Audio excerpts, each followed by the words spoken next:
Hello, and welcome to the 100 Stories podcast. We made a commitment as an organisation to respond constructively to the Black Lives Matter movement. This means aiming to become more diverse, more inclusive, and support more Black-owned businesses. After a brief hiatus, we have returned to continue sharing the stories of Black entrepreneurs and hearing about their experiences of prejudice and journeys to success.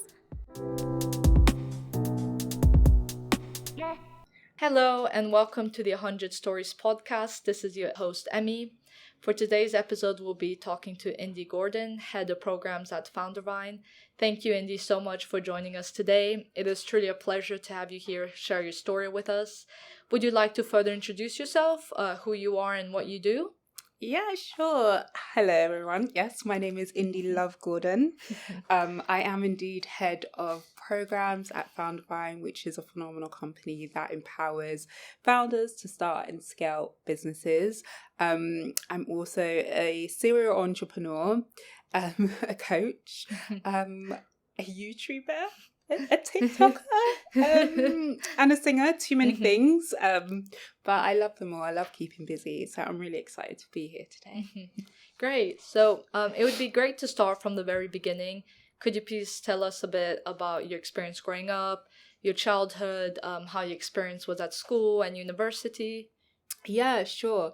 Everything kind of starts with Mama Gordon. My mum is a phenomenal woman. I have 3 other siblings, and she raised us single-handedly, and we are all chaos in our own ways. So I give her so much credit. I grew up in the States, in New York City. My mum is in the medical field, so we travelled around a lot. She was born in Italy, but originates from Nigeria. And then I ended up in the UK. And I went to a phenomenal performing arts school called the Brit School, where I got to study music for a short period of time. I was signed to a label, but I decided that I really, really, my family teaches it's so important to have options. My mum always says money will come and go, but knowledge is the key to success. If you have knowledge, you have power, and power means that you can achieve anything. So I still sing and I still perform, but I wanted to do so many other things. So I went off to university and I did my undergraduate degree in music, but at Kingston University. And then I found entrepreneurship. So my undergraduate degree was actually in music and entrepreneurship. And then I started just creating random businesses, doing different things, and then selling it off. And then I realized how much I loved entrepreneurship, but also loved music. So I went off and did my master's in international business management, whilst also doing some West End performances. That's amazing. Yeah, and then I don't know, my life is just a bit random, to be honest, because then I got headhunted into my first company, which was a social integration charity, and I was there for 6 years, and now I'm here, so it's all just a bit of a blur, to be honest. And so it's really interesting to hear that you basically grew up in the US. And so could you tell us more about that? Did you enjoy growing up in the US? Was there a big difference when you then came to the UK in terms of culture, growing up in an international background? How was that experience overall? So I will say that I feel so lucky to have many different cultures in, my life. My mum is Italian, but her family are Nigerian, and my dad was mixed race, African American and Irish. And growing up in America was really, really great, but I think I'm definitely British at heart. I like a good roast. It's just different energies. America is loud and bright and colourful, and the UK is also loud, bright and colourful, but it's a bit more calm. Which is my energy. But a lot of my experiences and things I've done now came because of some of the things that I experienced in the States. You know, being someone of colour in America is a challenging thing. It was back then, and it still is now. Yeah. And especially in schools. You know, my mum really championed us coming to study in the UK because there was more systems to support young people. And I have severe dyslexia, and in America there's still a bit of a challenge supporting, you know, people with reasonable adjustments. And so coming to the UK and having access to resources, support and opportunities to kind of like learn the way I want to learn was a phenomenal thing. Yeah. I wouldn't say that either country is better. Yeah. But I would say that the lessons from America has shaped who I am in the UK, which is who I want to be. So, yeah, I'm definitely a Londoner at heart. Pie and mash, roast, all of those good things. So, yeah. Yeah. And so you said that like one of the reasons why you came to the UK to study is really because just like better opportunities, I guess. Would it be okay if you elaborate a bit more on that? What exactly do you mean by that? I think one thing I really love about the UK is the education system and how it is done. Doing college in the UK, so going to the British school, there was a clear focus of what I was going to be learning, how I was going to be learning, how I was going to be interacting with people. There was a journey, what I could achieve after that, going to university and having opportunities. In America, you have to study at university for at least a year before you can then major in something, whereas in the UK, there was an opportunity to just go into what I wanted to go into. And that's what I wanted. I wanted a full experience. I wanted to be able to take my qualifications and go anywhere and work anywhere and just learn new things. And also, it's just the opportunity of being able to be involved with different companies. I had the opportunity of interning with Google in the UK and in Sweden. And that would have been a harder thing for me to do in the States. So I think I'm very privileged because I've had the opportunity to experience different cultures. Yeah. And that has allowed me to have a more open view of just life and people and like the bigger picture. Yeah. Yeah, I can definitely like relate to that because I'm also really lucky that I come from an international background. So I was born in Germany and then I moved to Switzerland when I was 3. I grew up there. And so my mom is Japanese Brazilian and my dad's Brazilian. And then I came here when I was 18 to study in the UK and also to kind of push myself more just to experience a new culture. So I can definitely relate and just, yeah. You're not one thing. And it's okay to like, you know, just be Nigerian or just be American or just be British. There's nothing wrong with that. But having the opportunity to say that, you know, you belong to so many different cultures and you can take from it and learn from it and use it. Like, to me, that's such a beautiful thing. Yeah. You know, the concept of I don't see colour and I don't see culture, that's not really a thing. It's okay to see colour, it's okay to see different cultures. That's a beautiful thing. You want to celebrate the differences. So I love that. Oh, Brazilian, Japanese. It's interesting. Yeah. And so like where I think you said that you feel British, like you feel like you are British, or like where if people ask you like, oh, where are you from? Where would you say, or like different countries that you're from? You just say all of them, or it's you can't say, it's very hard to say just one, but do you say multiple countries or just? I just say I'm English, and then people always do this thing. They're like, but where are you from? And then they do the next thing, but what's your last name? And then when I'm like, Gordon, they're like, huh? You know, they want this story of I'm African and I've got this last name. And it's just like, to me, none of that matters. Yeah. Like, am I a good person or do I try to be a good person? Yeah. Do I appreciate you for who you are? That's all that matters. I wouldn't necessarily say I'm patriotic to any country, but what I am is I just love people and I love culture and I love my culture. I love being Nigerian. I love being Italian. I love being American, and I consider myself British as well. And in the right circles, I dip in and out of accents depending on what I'm doing. Yeah, so exactly. Yeah. You can no longer look at someone and be like, they're from this place. Yeah. Like, we live in one big melting pot of a mixture of cultures, like lives, everything, and that's okay, but you can never look at someone and actually know where they're from. And why would you? I just knowing what you said, that's phenomenal that you've got all of that in you, like, but yeah. And so, like you said, I think in the beginning you mentioned a bit when you introduced yourself that you do so many things on the side, which is true. We have here just a small section of the list, such as motivational speaking, mindset, growth coaching, angel investor.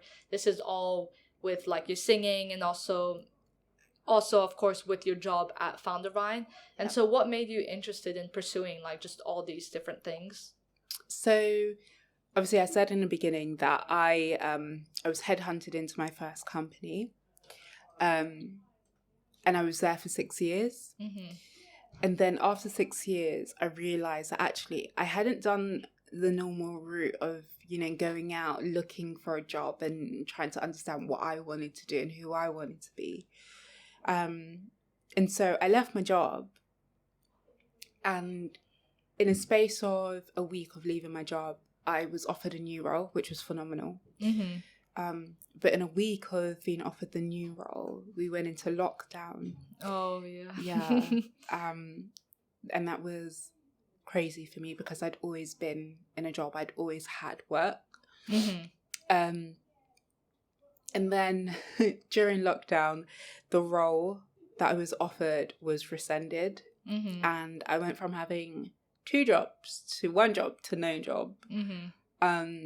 And that was chaotic for me. Whilst I was at my first company, my main responsibility was to empower and lead managers to set up, to work with young people to be active citizens in their local community. So we worked with a lot of major companies, and one of those companies was Apple. I went and I did a coding class for women, and I fell in love with it. And I was like, okay, I'm going to go back to school, do computer science, going to quit my job and do that. And then lockdown happened, and I was like, I've got nothing, what do I do? And then I realised this is the most perfect time to do whatever I want to do. Yeah. And then I landed my job at Foundervine. I started as a program manager. It's a tech-based company. And whilst I was doing that, I was like, yeah, this is where I want to be. I like this. I like empowering founders. I like tech. I'm a really nosy person. So I loved that. And then I was like, there's so much more I want to do. I had always wanted to invest in people, invest in businesses, and empower people to achieve, because that's what my mum did for me. For me and my siblings, we had options. So my mum basically made it very clear. You either go and you do your master's straight after your undergraduate degree, or I fund 10k for you to start a business. Those were the options. I chose both. Both. Was that an option to choose both? No, but I'm the baby, you're the so baby. I don't have rules. Yeah. And I did both. And one thing I said to myself is that I loved the idea of being able to support people that really had vision and dream. I never knew how I was going to be able to do that, but landing the role at Foundervine really opened that for me because it taught me how to do it. Within a month of getting my job, I then started looking at how to invest and how to empower people. And I became an angel investor, and I actually ended up making my first investment for a company that one of the directors at Foundervine started. It's a fintech wealth money company. And I did that, and it was phenomenal. And to be able to see all that he could achieve and what he was doing, I don't need to own houses. I just want to put all my money into people. Yeah. Everything I do is because I want to see everyone around me thrive and succeed. And that was great. And then I took that and then I started just throwing my money at people. Take it. What do you do? Sure, take it. And it was phenomenal. And I came to a conclusion that it's not just about giving money to businesses, but it's ensuring that they feel like they know how to use it appropriately. So I couldn't just give money. I needed to empower them. So that meant I became a coach and a mentor. And it wasn't just enough to mentor people in business, but I wanted it to be a holistic approach where it's like, it's a mind, body, and soul and business type of thing. So for me, mentoring the company, but also mentoring the leader, so that actually, whilst the company was thriving, the leader was also thriving as well. And that's where the kind of like mindset growth came in. And then everything is kind of like a snowball effect for me. Yeah. And then I realized, wait. There's a whole community of men and women that are so unconfident, because I was for a really long time. The indie people see today is very different to the indie that was around 2 years ago. And I realized that actually before I could give money, I needed to show people what mentally and physically I had been through, so that they knew that they could achieve anything they wanted to as well. So I started motivationally speaking, like going to schools, going to universities, going to events and sessions, doing things like this podcast to tell people the only person standing in your way is yourself. No matter what anyone says to you, you are not held back because of them, because you can achieve anything you want if you have the mentality. And yeah, I appreciate that sometimes resources also play a factor as well. That's why I'm here. I want to give you the resources, but before you can get the resources, you have to have the confidence. Yeah. And that's how it all started. And through that, I said to myself, I can never again be someone that has all my eggs in one basket. Yeah. Because there's so much I want to do and so much I want to be. Yeah. And COVID has taught me that actually life is so short. And I'm a Christian, and I've always known that at any moment, you know, like it could be your time. But I think who would have thought that in our lifetimes we would have seen a pandemic? Yeah. And that really opened my eyes to living like there's no tomorrow.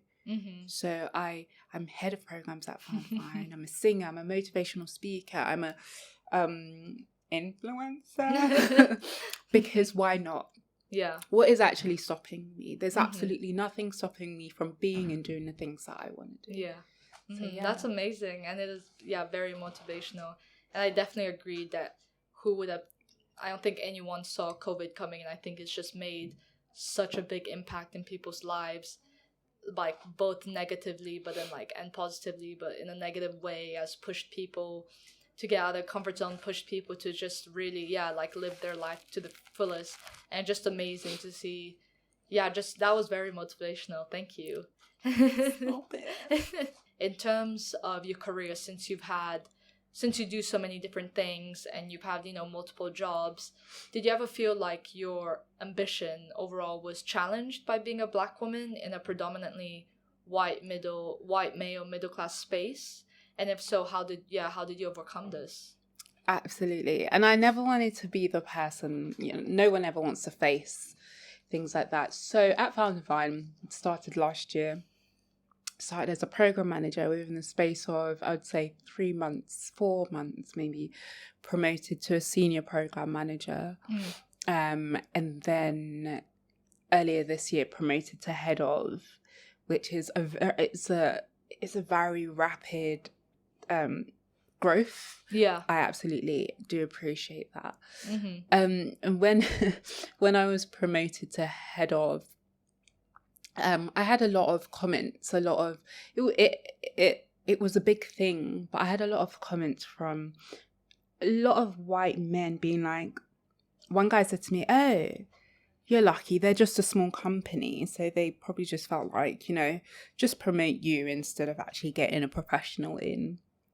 I heard someone else say to me, someone called me a liar.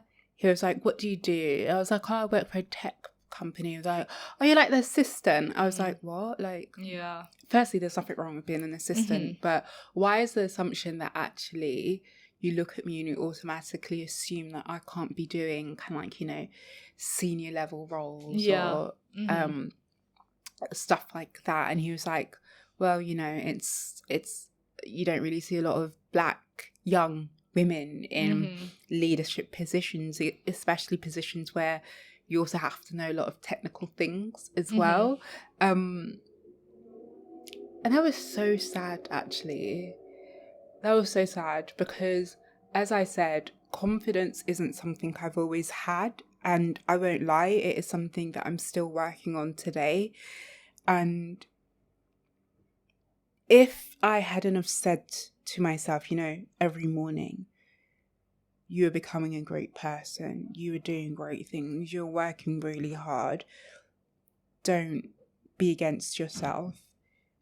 If this person had spoken to old Indy, the outcomes would have been different. I would have been upset. I probably would have quit because I would never thought I could. And the only reason I'm here today is because people believed in me. People that didn't even know me believed in me. I started at Foundervine, and my manager, also one of the founding directors, David Fasayo, he saw something in me. And I remember the first week I met him, I said to him, I'm going to have your job one day. And it was just funny. I was like, you know, I'm going to be a director one day. And he was like, you can take it. I'm ready. Let's work to it. And in the space of like a year and a bit, I ended up with his job. He didn't have to have faith in me. He didn't have to believe in me, but he saw something in me to empower me.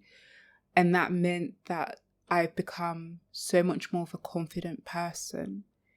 And it breaks my heart that we live in a society where technically, if you're black or brown and you are female, you are at the bottom of all tables, scales, everything. And it's sad that actually my role couldn't have been because Indy Golden worked really hard. It's sad that when people hear, oh, you managed managers, oh, you managed a department of 13 people across 2 continents. How did you? There's no way you got that without, you know, being or doing something. Like, that doesn't make any sense. Oh, why is everyone always shocked that someone like me could be doing something as big as that? And so for me being a motivational speaker is by far one of the most important things I do because I am a disruptor. When I became more confident, I became chaotic. I am not the one to play with when it comes to empowering people. I will ensure that you know your worth, and I will ensure that you have everything you need to succeed. I'm like a mama bear. If you believe in yourself, anything is possible.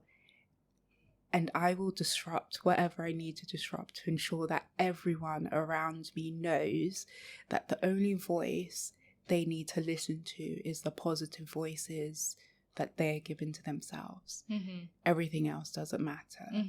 And so I try really hard not to focus on the concept of, you know, people that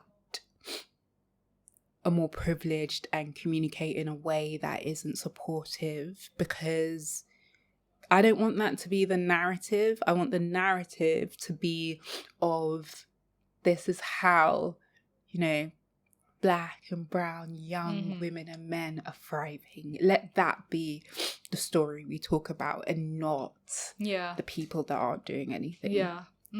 That's amazing. And that's so motivation. Just like overall, what advice would you give to like young black entrepreneurs, or like just people at the start of their career, and just overall on how to develop a growth mindset such as yours? how to be confident, how to push boundaries, and also just kind of like how to respond to these types of biases that you, and just these types of situations that you and so many other people have had to like overcome. Like what advice and guidance would you give? The number one thing I would say is there is no destination. There is absolutely no destination.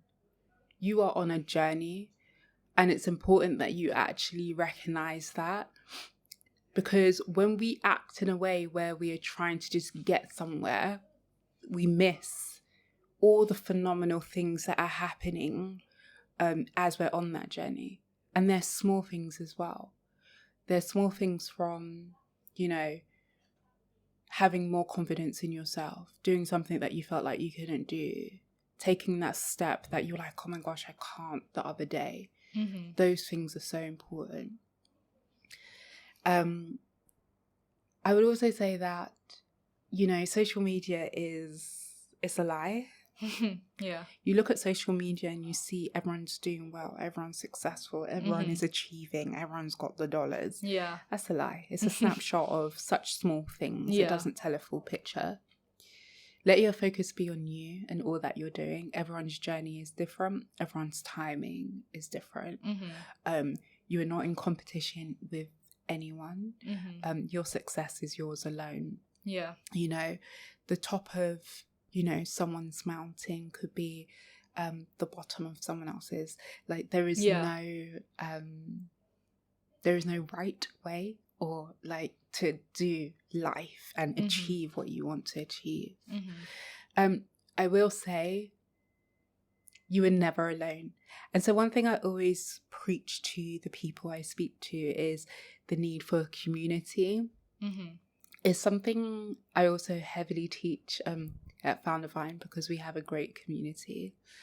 In life, there's an assumption that, you can achieve everything by yourself. And to an extent, you absolutely can. But as adults, there's an assumption that you stop learning, when in reality, you just don't know you're learning. And you learn because you have different people feeding things into your ear, into your spirit, without you even knowing. That is the best way we learn. And a great example is David feeding greatness into me that gave me confidence. Yeah. So one thing I will say for all of the young leaders, entrepreneurs, innovators out there is find your community. I have a community of great people. Cecil, who's one of my directors, Izzy, who's my manager, David, who's now my friend, Stephen, who's also one of my closest friends. And anytime I need to talk about investment and finance or how I'm feeling, everyone has a purpose. He'll be the one, and he'll listen and support and guide and make me feel safe. Yeah. I have my close friends, Isabella, Holly, Ola, all of these great people who do different things at different times that makes indie better. Yeah. So find your community, because also they are not just community, but they are accountability. And that is the other thing I would say to all the leaders out there.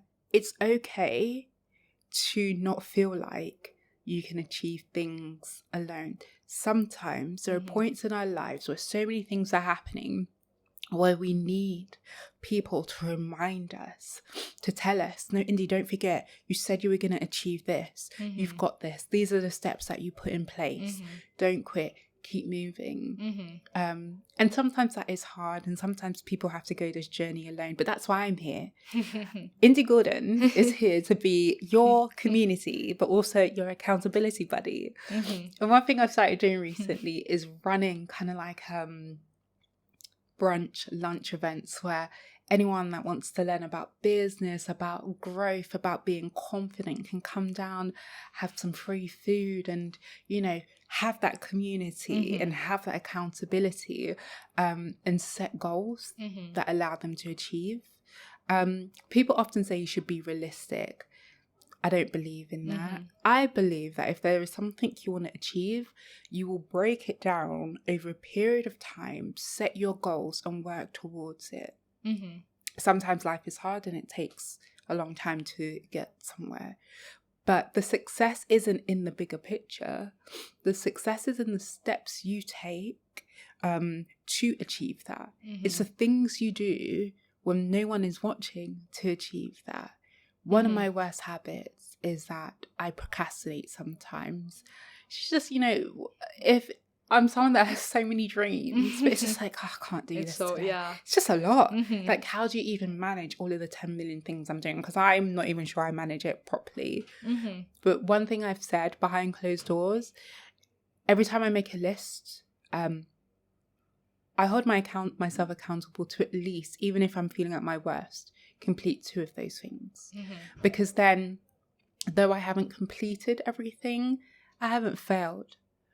Within that story, there has been a lesson that has been learned, and I have achieved something, and I am proud of myself because I've achieved something. So small goals make a big impact. And I think one of the other things I want to say is that we need to be kind to ourselves. And I'm the worst person. Like, my inner voice is chaotic. It'll be like, Indy, you're not doing this right. No, Indy, you need to do this. And it's like, inner Indy, please shut up. I am thriving. Girl, 2 years ago, I was just acting a fool. And look at where I am now. So the journey is slow, but it's great. And where I'm going to be next year, I guarantee you it's going to be phenomenal. Self-care, treating yourself with kindness, gratitude, taking that time to celebrate small wins. Please, guys, if you do anything in this world, celebrate your small wins, because again, small steps make a big impact, and you're achieving so much. And yeah, I feel like I've been talking for a really long time, but no, I mean, keep going. That is, once again, just very motivational and just so true. Being kind to yourself, I think, especially in the era of social media, so we're just always just criticizing ourselves. Like, I have friends, like, when I play football, I have friends that say that was such a bad training, and I think some people think, and I think that is sometimes just an issue in education, or with yourself, or like just even at work, that some people think pushing themselves, some people aren't kind to themselves because they want to push themselves, because they think like, okay, if I say I had a bad training, then that will push me to do even better next time. And that's just, at least in my opinion, I don't think that's the right approach. You can say, oh, today wasn't the best training, but I will do better next time. And it's also, for example, being kind of yourself is that you, using the same example of having a bad training, it's okay to have a bad training. It's impossible to be at the top of your game. Even players like Messi and Neymar and Pele, they're not always at the best, and it's okay. It's part of human. It's same of just not always, I think just in any situation, it's, and also in terms of like mental health, people thinking that they're weak if they're feeling mentally low, and something that I think everyone has heard, and it's such a simple phrase that it's okay not to be okay. I find that just so extremely important. Yeah, and the thing is, like, not every day is going to be a great day, but again, it's not the day not being great, it's how you get through it that shows your strength. And one thing, like, and I've been talking about this being an influencer thing. I'm not an influencer. But I started my YouTube channel a few years ago. When I started it, it was to hold myself accountable. I have recently lost 120 pounds. Oh, wow. I was almost 300 pounds at one point, and I lost a lot of weight, and I wanted to stick to it. So I wanted to create community where people could support me and do the journey with me. So I started this YouTube channel, and it went well, and I lost loads of weight. And the community's been slowly growing. And recently I've taken a bit of a shift in it, because I've realised there's so much I want to do, and there's so many things I want to be, but I'm still in a growth phase. And so I've reestablished my channel over the last kind of like month, and it's called, well, it's Indie Gordon, but it's called the Glow Up Journey. Mm-hmm. And basically what it is, it's me and my community growing together. Mm-hmm. It's me challenging myself, doing all the things that I felt like I couldn't do, and allowing myself to experience in my way, my time. And this is one of it. Mm-hmm. Me, last year, if you would have asked me to do this, I'd been like, oh no, guys, I'm going to be rubbish. I can't. I don't have the confidence. And when you guys asked me to do this, I was like, yeah, I'm not sure what it is, but of course, I'll do it. Why not? Like, and this is part of the journey, growing in confidence, doing new things. And so my channel is about us doing that all together. If there's something you want to achieve and you feel like you're not confident enough to do it, I'm telling you are, and I'm holding your hand whilst you're doing it. And that's why I'm not an influencer, but that's why the YouTube channel is so important to me, because it is allowing me to show people that there is no perfect or right time to do things, that when you do it, that is the most perfect time, and you can achieve anything at any moment as long as you give yourself courage and you have faith. So yeah. That's amazing. And so overall, to wrap up the episode, we really like to finish off with a big question, and it is, what does the future hold for Indie Love Gordon? World domination. Yeah, no, it actually does hold world domination. Everyone around me says I should have a TV show called The Indieverse. Yes, definitely. But I think I said before, I am a disruptor, and every day I wake up, I feel more confident, and I feel like I just want to disrupt and challenge and question. So for me, it's, in the next years, I want to be able to back 100 businesses. I want to be able to speak to millions of people and let them know that they can achieve anything. I want a community of people where we teach each other how to love ourselves, how to grow with confidence, and we do that through opportunities and experiences.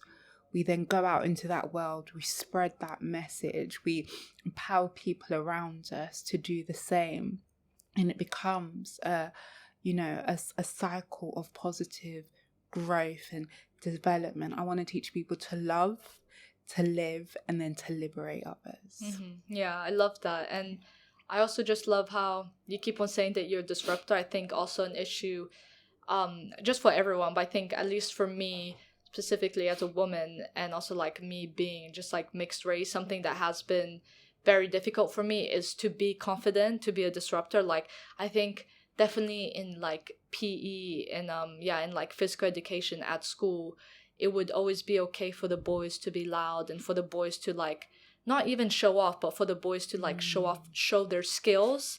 Whilst when girls would do it, it would just be different. It'd be like, oh, you're trying to be cool, and then it's like, no, I just want to show my skills. So I think being a disruptor and also just being proud to be confident, like a lot of the time people think being confident is showing off, when not all. Being confident is just showing all the skills that you have. Yep. I think everyone has the power to be confident. Everyone has the strength, like everyone is strong, everyone is confident, and it's just knowing to show it, which is always just very, very, very, very important. That is such a beautiful statement, because that's very true. Like, one thing I'm learning is, how do I set boundaries and be assertive?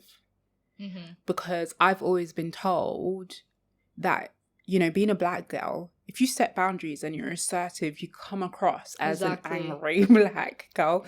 Whereas in reality, you'll see a man, be confident and be assertive, and it's like, oh yeah, he's a confident guy. He knows what he wants. He knows what he wants to do.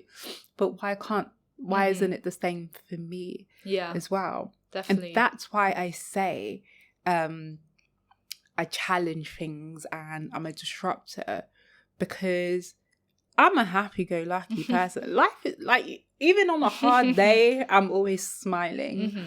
So the concept of me being an angry black girl is just such a ridiculous statement that for me, I'm here to show everyone that, you know what, there may be a day that I'm an angry girl. Yes, but that's just because I've been annoyed. But it's okay to be whoever you want to be, wherever you want to be it. Yeah. Like, you are not defined by what people say. You get to define who you are and what you bring to this world and how you leave this world. Yeah. So, yeah. Amazing. Thank you so much. So that is the end of today's episode with the 100 Stories podcast with your host, Emmy. We hope that this episode has been insightful and informative. And thank you so much again to Indy Love Gordon for joining us today. Thanks for having me. I'll be back.